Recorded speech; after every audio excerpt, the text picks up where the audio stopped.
Ante la pregunta ¿por qué era necesaria la completa humanidad de Jesús? Veremos muchas razones por las cuales fue necesaria esta condición del Hijo de Dios. Cuando Juan escribió su primera epístola, esto lo podemos ver en Primera de Juan, capítulo 4, versículos 2 y 3, en el contexto había surgido una enseñanza herética, entre las que decía que Jesús no era hombre. Esto se llamó docetismo, esta doctrina. Por eso él escribe, Juan, refutando a esta herejía que estaba surgiendo en ese tiempo. Por eso dice, en esto conoced el Espíritu de Dios. Todo espíritu que confiesa que Jesucristo ha venido en carne es de Dios. Y todo espíritu que no confiesa que Jesucristo ha venido en carne no es de Dios. Y este es el espíritu del anticristo, el cual vosotros habéis oído que viene y que ahora ya está en el mundo. Es decir, que fue tan grave esta doctrina herética que él pudo exclamar, Juan, que todo aquel que creía que Jesucristo vino en carne, es decir, se encarnó, era de Dios, mientras que aquel que no creía esta realidad era del enemigo.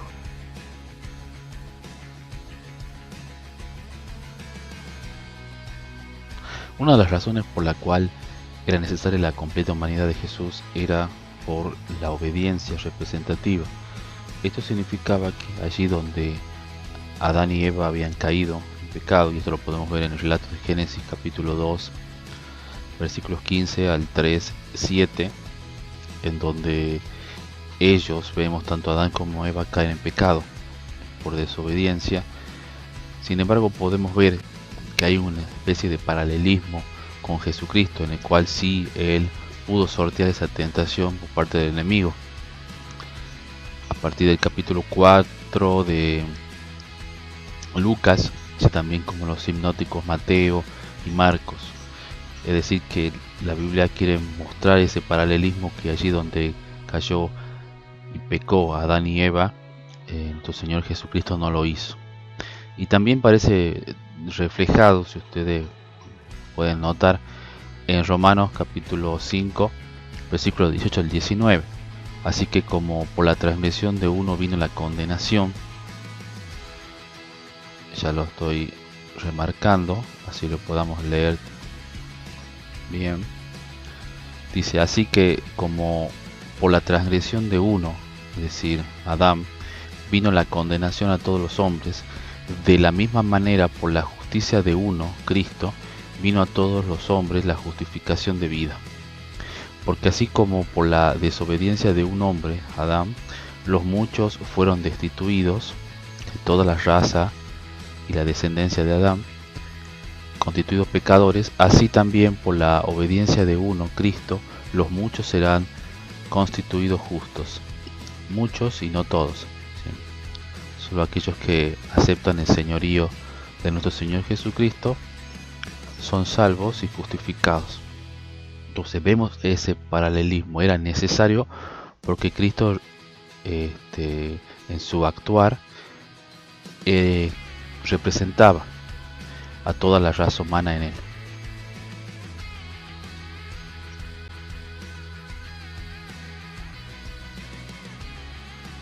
Bien, antes de seguir es necesario conocer lo que significa vicario.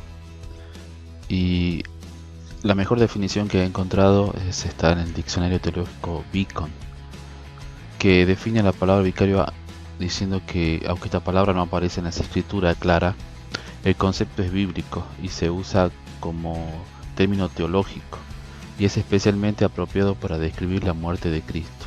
Vicario define un acto realizado, recibido o sufrido en favor de otro, para que los beneficios del acto se transfieran a esa persona.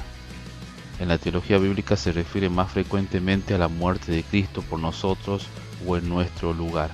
Es decir, la muerte de Cristo fue una muerte vicaria, porque todos los beneficios que obtiene el cristiano es a partir de la obra en la cruz de Cristo. Es muy interesante lo que nos dice Hebreos capítulo 2 versículos 14. Comienza la sección hasta el versículo 17 y sobre todo los versículos 16 y 17. Hace referencia a la obra y el sacrificio vicario de Cristo. Teniendo en cuenta el concepto que hemos visto, podemos decir y leer este pasaje bíblico entendiendo lo que está diciendo.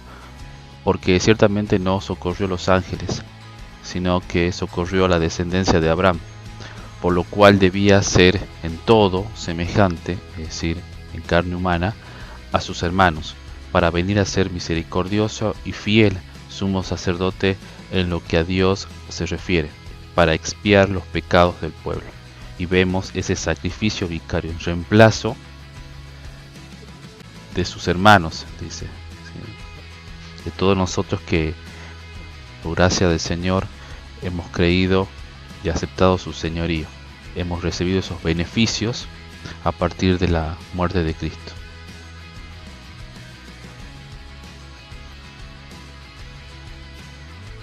Cuando hablamos de el único mediador entre Dios y los hombres, nos estamos refiriendo a lo que la misma Escritura nos dice en primera de Timoteo, versículos 2 y 5. Porque hay un solo Dios y un solo mediador entre Dios y los hombres, Jesucristo hombre.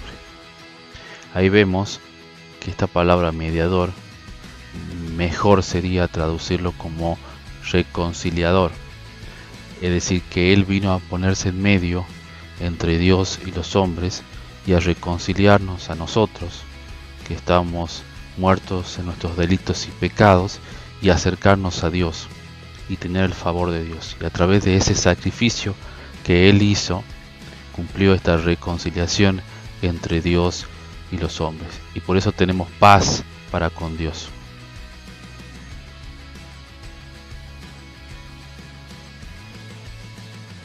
Cuando vemos en Génesis que Dios puso a toda la humanidad en representación de Adán y Eva sobre la tierra para dominarla y gobernarla como representante suyo, sin embargo el hombre cayó en pecado y esa facultad y ese poder que Dios le había concedido al hombre lo ha perdido debido a que cayó en pecado.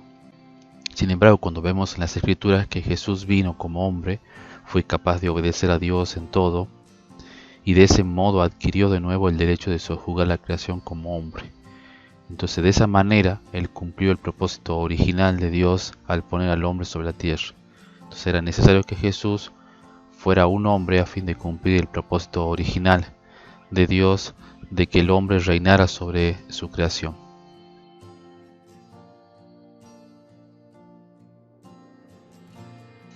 Para hacer nuestro ejemplo, esto lo podemos ver en Juan,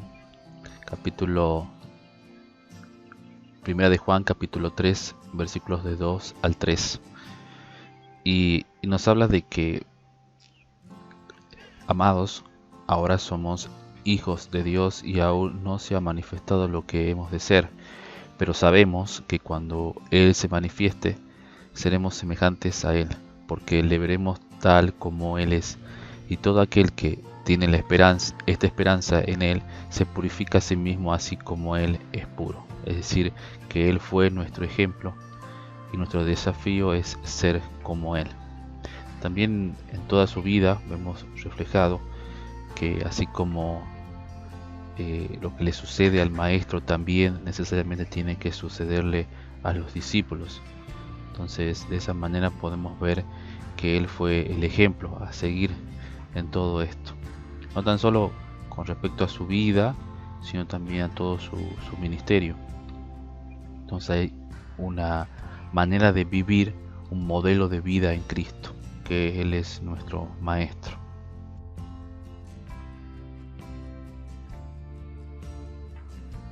Él también viene a ser un modelo, nuestro Señor Jesucristo, de nuestro cuerpo redimido. Es un tema bastante especial y delicado, ya que conlleva muchos versículos bíblicos, pero en modo de resumen, Pablo nos dice que así como nuestro cuerpo es un cuerpo mortal, corrupto por el pecado, cuando resucitemos tendremos un cuerpo incorruptible, en gloria, un cuerpo espiritual. Esto lo podemos ver en 1 Corintios, capítulo 15, del 42 al 44. Así también es la resurrección de los muertos. Se siembra en corrupción, nuestro cuerpo físico, resucitará en incorrupción, un cuerpo glorificado.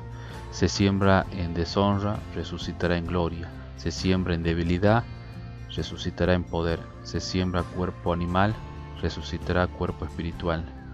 Hay cuerpo animal y hay un cuerpo espiritual. Vemos entonces que esa relación que establece Pablo en cuanto a nosotros mismos, en que tenemos un cuerpo mortal y corrupto actual, producto del pecado, tendremos un cuerpo espiritual e incorruptible. Y también lo podemos ver que la muerte y resurrección de Cristo también fue por primicia. Esto está en 1 Corintios 15, 23. Dice: pero cada uno en su debido orden, Cristo las primicias, luego los que son de Cristo en su venida. Es decir, que así como Cristo murió y resucitó, también nosotros lo haremos, porque Él fue las primicias. Cuando habla de primicia hace referencia a la agricultura. Y eran las primeras muestras de una cosecha, los primeros frutos. Entonces los frutos que vengan después iban a ser semejantes a esos primeros frutos. ¿Sí? Hace esa equiparación, ese ejemplo el apóstol Pablo. Y vemos entonces que también en Colosenses 1:18 dice: y Él es la cabeza del cuerpo, que es la iglesia. Él que es en el principio el primogénito de entre los muertos, para que todo tenga la preeminencia. Es primicias, entonces también es un modelo, su muerte y su resurrección, de el estado también que tendremos nosotros después de nuestra muerte. Él es un modelo de nuestro cuerpo redimido.